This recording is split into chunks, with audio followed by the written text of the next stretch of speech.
Good morning. Jim, I just want you to know that I will read this as it's written. I'm saying that because Jim gave me the scripture to read, and I said, I'm not reading this. It doesn't make any sense to me. And he got a funny look on his face, and I said, well, I'm just not reading it. Oh, you only have half of it there, he says. I have it all now. The Gospels of Matthew, Luke, and John all contain post-Easter Jesus sightings. That is, stories of various disciples encountering the risen Jesus.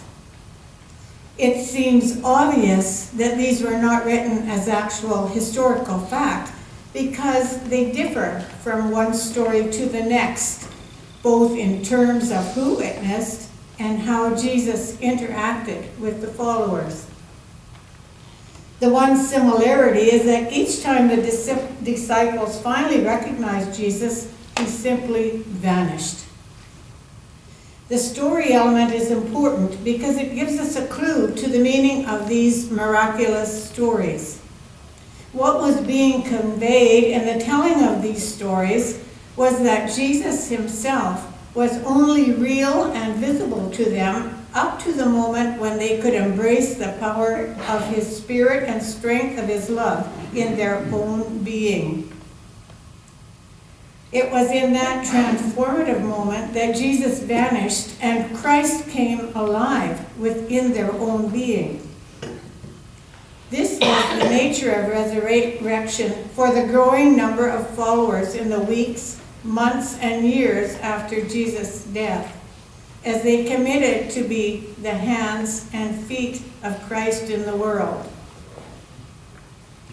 This was metanoia, becoming the mind and heart of Christ, a new life grounded in love.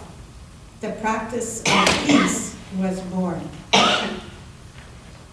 Reading this morning Jesus' sighting story from Luke 24, verses 36 to 48.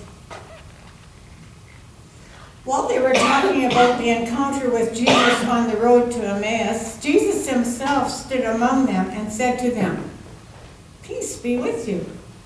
They were startled and terrified and thought that they were seeing a ghost. He said to them, "Why are you frightened? And why do doubts arise in your hearts? Look at my hands and my feet. See that it is myself. Touch me and see, for a ghost does not have flesh and bones, as you see that I have." And when he had said this, he showed him his hands and feet. While in their joy, they were disbelieving and still wondering, he said to them, "Have you anything here to eat?" They gave him a piece of broiled fish, and he took it and ate it in their presence. Then he said to them, "These are my words that I spoke to you while I was still with you, that everything written about me in the law of Moses, the prophets, and the Psalms must be fulfilled."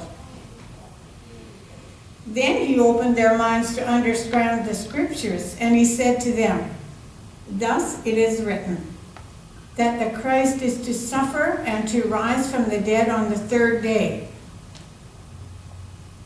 and that metanoia is to be proclaimed in his name to all nations, beginning from Jerusalem. You are witnesses to these things." Then he led them out of Jerusalem as far as Bethany, and while he was blessing them, he vanished from their sight. Hear what the church is saying. Hear what the Spirit is saying to the church. Thanks be to God.